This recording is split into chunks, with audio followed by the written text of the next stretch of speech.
This is the Good Neighbor Podcast, the place where local businesses and neighbors come together. Here's your host, Cabo Jim Schaller. Welcome, good neighbors, to episode number 151 of the Good Neighbor Podcast Estero. Today we have good neighbor Jennifer Nelson from Dress for Success, Southwest Florida. Jennifer, welcome. Thank you so much, Jim. Thank you for having me. Yeah, pleasure to get to know more people in the community and what they do and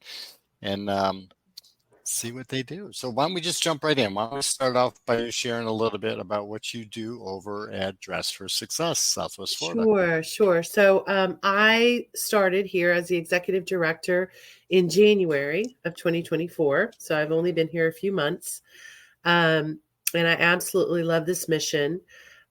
We at Dress for Success, we help women who may have some sort of a barrier to employment or some sort of a disadvantage to becoming gainfully employed, whether they're coming out of an abuse shelter situation where maybe they haven't ever worked or they haven't worked in a while, or they're coming out of a recovery situation, again, where they haven't maybe worked for a while. Or, we also work with women who are currently employed, but maybe they want to level up in their career. So what we do is we offer programs, and most importantly, we dress them. We dress them for interviews and give them outfits to be successful. How wonderful is that? I love that. I love it. So how did you go about getting involved in all this? Well, so I am actually a native Texan, and I grew up in Texas and went to the University of Texas, graduated at the ripe old age of 22 and started working for Goodwill Industries as a volunteer. And at the Goodwill in Austin, Texas, we actually had a Dress for Success program. It was with Goodwill. And in fact, my first experience picking up a donation of nice clothing was with, at the time, First Lady Laura Bush, going to the governor's mansion and picking up her beautiful suits and dresses in my beat up Volkswagen Cabriolet convertible. Yep. So I was with Goodwill for almost 25 years. Wow. And workforce development has always been my passion. Working with women has been my passion. Come from a single parent household and first generation on my mother's side. She immigrated from Indonesia through Holland back in the 60s to the United States. And, unfortunately, my dad was in Vietnam and came back kind of a wreck, as most veterans did back then. And so she raised us by herself. And it was me and my two brothers. And so I was always very passionate about, how strong my mom was. And as I grew up, seeing other single moms who really, kind of struggled but made it. And so I kind of made it like my passion project, if you will, to help women and to help girls.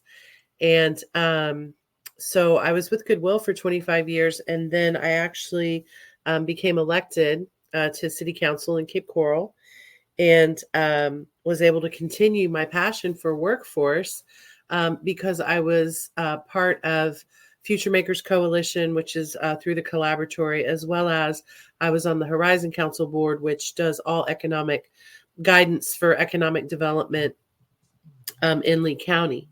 And so some staggering statistics that are still true today. Well, first of all, 52% of the people in our Southwest Florida region do not have any education beyond high school. So whether it's a trade school certification or 4-year education, a large portion, more than half of our portion of our region doesn't have that. So being when I was elected, and of course, now and I'm on the PACE Center for Girls Board, where we help young girls kind of be successful as well. I knew that I needed to continue with that passion of mine. And I always tell women and anybody that I speak with, the two number one ways to break generational poverty in your life is number one, through education, and number two, through work. So when the opportunity came to me for Dress for Success, it was kind of a no-brainer because it was sort of everything I feel like my life, had built me up to for 53 years to sort of take over and hopefully bring to another level.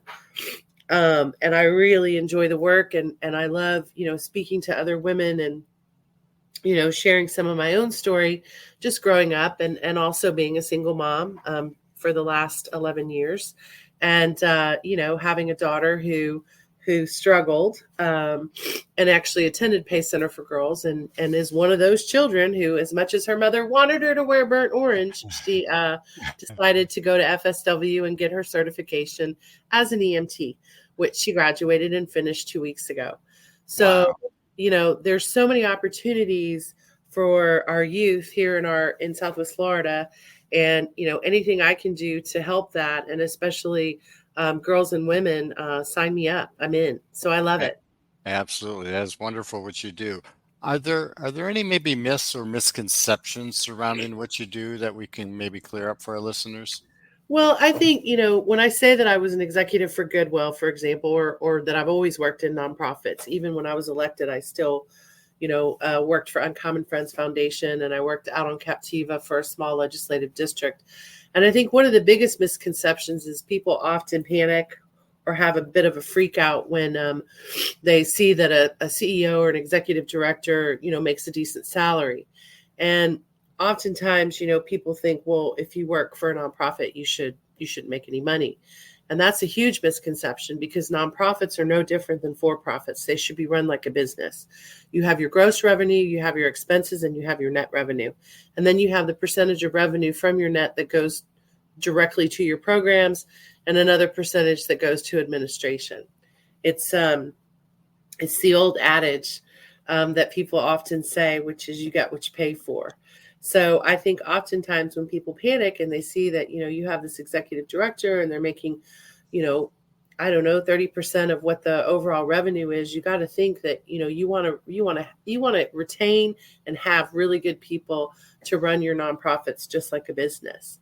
I also think that with Dress for Success specifically, I think that individuals, think that we charge women to come through our training program. So we have like a professional women's group that meets once a month. They're actually meeting tonight, where we have different speakers who teach financial literacy, resume writing, job searching skills.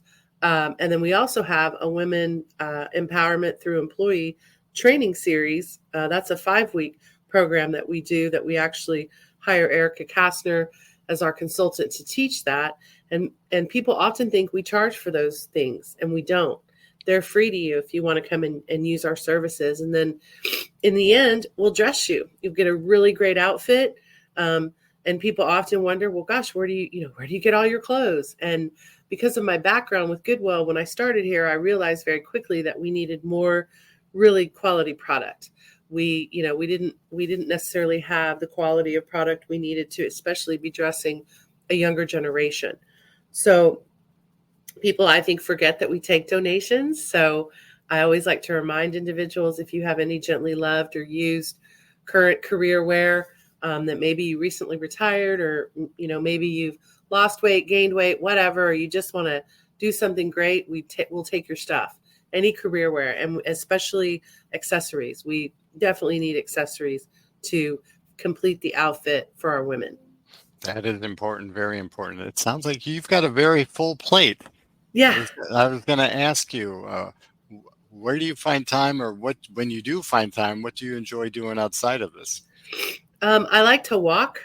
Walking is kind of my piece. So I used to do those crazy CrossFit flipping tire workouts up until about 2 years ago when I tore my retina twice. But I used to flip these big tires, and I'm kind of a taller, bigger girl anyway. So my brothers would always say, gosh, you're looking like a linebacker. And I guess I did. But after I tore my retina twice in the same year, my doctor advised me to maybe take it easy on the workouts. So I started walking, and I just love it. I average about 4 miles a day, and I go in the morning really early, and it's kind of my peace time, my prayer time, my time to talk to God and the universe and play with my dog. And then I recently got engaged. So that's been really exciting. And I love to cook. Oftentimes on a weekend, whereas I used to have to go to like 5 events in a day, I don't have to do that anymore, which is wonderful. I can pick and choose. Oftentimes you'll find me in my kitchen all day Saturday, just meal prepping and cooking. I love to cook. I'm Dutch Indonesian, so I make a lot of Indonesian food. I really enjoy experimenting with that. I have a really good time cooking and walking. That's it. Enjoying life. Absolutely. And that's what we do down here in Southwest Florida. So true. So is there one thing you wish our listeners knew about what you do that maybe they're not familiar with? Again, I think, knowing that we take donations and knowing that we're always in need of really good quality career wear is very important. You can bring those to our boutique that's currently located near the Bell Tower on off of 41. And we may be looking to branch out. We want to start serving more. 30% of the women that we serve actually come out of Collier County. 15% are in Glades, Hendry counties. And so we are looking to find boutique locations in those 3 counties, to be able to dress more women. So that's something that's on the horizon, probably in my 12-month plan.